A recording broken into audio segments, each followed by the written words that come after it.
In this video, share ko sa inyo kung ano yung mga tips and mga dapat na gawin mo kapag papasok ka na sa responsibilidad or sa corporate world or sa workforce. Ito yung mga siguro na dapat mong malaman based on my experience and based din sa mga educational content na napapanood ko na dapat ginawa ko siya nung una pa lang para kahit paano, ina-enjoy ko na siya ngayon. So before we get straight to the topic, welcome to my YouTube channel guys. It's me, Raymond. Number 1 is of course, application of your knowledge. Knowledge na nalaman, na-acquire mo through schooling. Ito na yung time para i-apply mo yun. Kumbaga, may makakontribute ka sa company. And also, at the same time, ito rin yung best time para mag-acquire ka pa ng mga knowledge through your experience. Experience through real world. O ano ba talaga yung expect mo sa totoong buhay. Kumbaga, kasi sa schooling, in-expect pa lang natin, mahirap na, pero mas mahirap sa totoong buhay. Kumbaga, mas mahirap kapag nagtatrabaho ka na, may obligasyon ka na, may responsibility ka na. Ayun yun eh. Pero yun, lahat ng yun, may experience mo, istatak yun sa sayo. Kaya, and my advice is, i-treasure mo lang yun. In the future, magagamit mo rin siya, for sure. Number 2 is save more money and enjoy. Save and enjoy as early as possible. Mag-create ka na ng investment mo, investment fund or savings. Savings, especially savings like emergency fund. Who knows kung kailan mo gagamitin yung pera. But for me, as early as possible, dapat meron ka ng savings. Kasi yun yung na-miss ko during my early stage of my career. Hindi ako masyado nag-save. Which happens ngayon na medyo nagsisisi ako.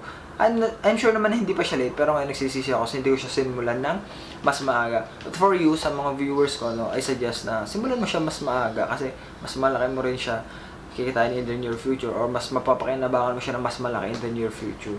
Number 3, try different career or explore different career, try new opportunities. Well, for me, share ko lang sa inyo. Again, based on my experience. Una, first job ko is a bookkeeper for 2 years.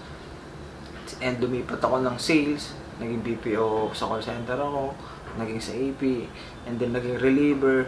And ito ngayon, naging part-time YouTuber, 'di ba? Napakadami kong gusto explore kasi hindi ko rin alam kung saan pa ako mas interested eh.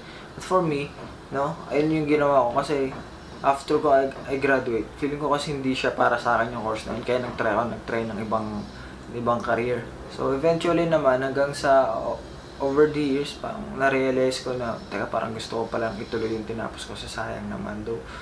During the process or stage na yun, marirealize nyo na ang dami mo na nasubukan na career, ang dami mo nang na-try, which is malalaman mo rin talaga kung ano yung bagay na nagpapasaya sa'yo, kung ano yung talaga yung parang portion ng task mo na sa tingin mo is may purpose, kaya yung purpose mo, di ba, yun yung gusto mong gawin sa buhay, masaya ka sa ginagawa mo. Well, I suggest na gawin nyo siya after siguro early stage, after nyo graduate, like 2 or you're turning 3 years sa first company mo. Kasi kapag unang year pa lang, nag-out ka na, hindi mo may enjoy yung knowledge na kailangan mo ma-acquire sa first year pa lang, sa first job mo.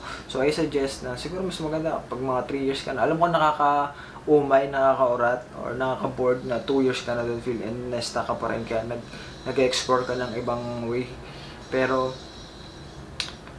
nangyayari yun madalas sa maraming tao, like sa mga young professional, nangyayari yun sa totoong buhay. Pero hindi lang nila na-open. Marami akong narinig na experience na ganun yung ginawa nila. And tingnan mo naman, 'di ba? Until such time na makuha mo yung career na para sa iyo, huwag kang matakot na mag-explore na panibagong career kasi para sa iyo din 'yan eh. Malay mo naman, 'di ba?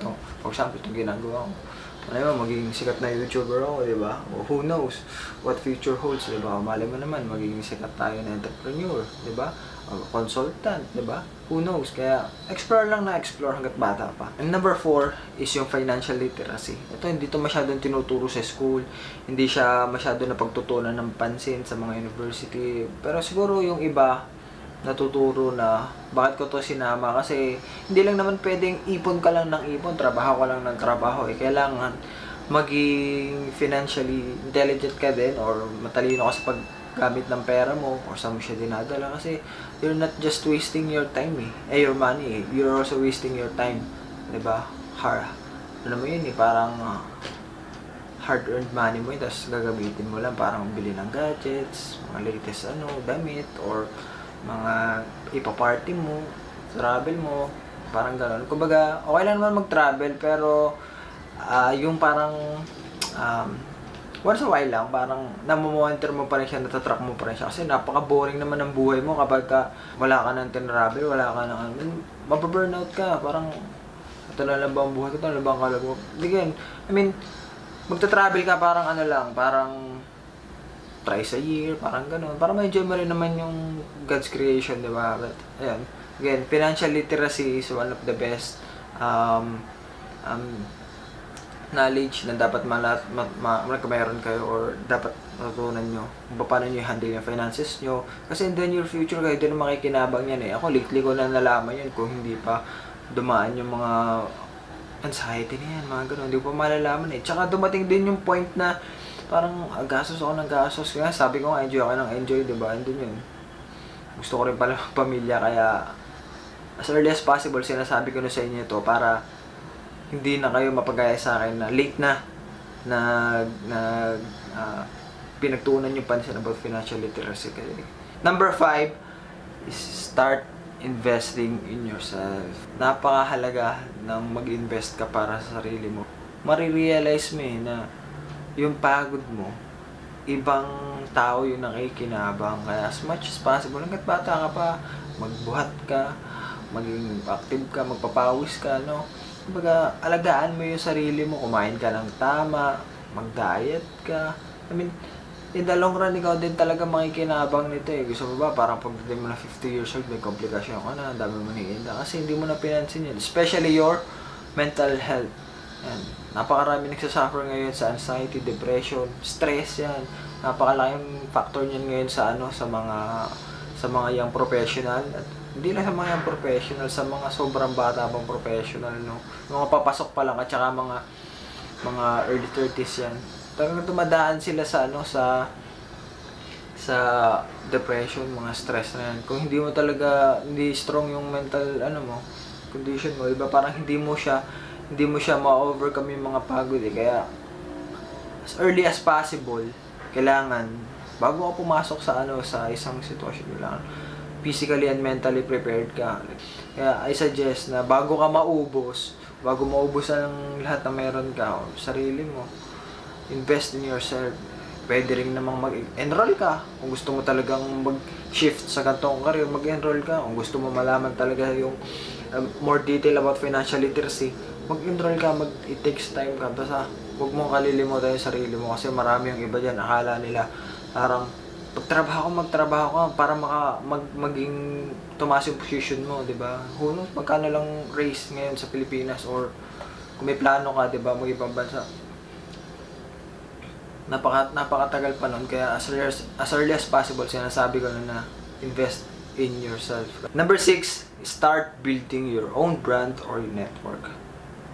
Ito, sinama ko tong topic na to kasi ang thinking ko kasi pang long term hindi ko siya masabing hindi ko siya sasama, kasi hindi naman habang buhay empleyado ka, darating yung time na magre-retire ka. Kailan mo pa gagawin yung parang mag-establish ka na sarili mo? Pag nag-retire ka na 50 plus, 60 plus, ano pang capabilities ka pa ba nun? Limited na resources mo, siguro wala nang tatanggap. Ito na-realize ko to siguro mga palate na ng career ko. Magte 10 years na ako, kasi ang nakakapagod talaga nakakapagod mag-empleyado. May gusto mong mag-leave, hindi mo kaya. Ang dami mo kailangan i-consider na bagay or na approval mula sa ibang tao. Like, pag nakapag-build ka ng sarili mong brand network, kung gusto mo mag-grow, kailangan mo mag-build ng network, and for you to do that, kailangan mong lakihan yung circle of friends mo. Pero pipili ka lang na talaga makakatulong at align dun sa goal mo. Huwag kang pipili na circle of friends mo na gusto mo lang pumarty, doon ka nasasama. Parang gusto mo lang magtanggal ng stress, ito dito tayo, party, go tayo dito. Parang ganun. Pipili ka ng circle of friends mo na parehas kayo ng goal sa buhay, medyo align kayo ng goals and visions yan. Malaking factor yun para mapag-establish kayo, okay? And siguro that's it for this vlog. And kung nagustuhan mo yung magandang topic about personal development, career, and self-improvement, yan, make sure to subscribe to my YouTube channel. Don't forget to like this video. Comment ka na rin sa comment section box kung ano pa yung mga gusto mong topic na i-discuss natin or malaman. Try natin siyang pag-usapan sa mga susunod pa na content ng aking channel nito. Again, thank you for subscribing on my YouTube channel. See you again on my next videos. I'm out, boys. Peace. Cut.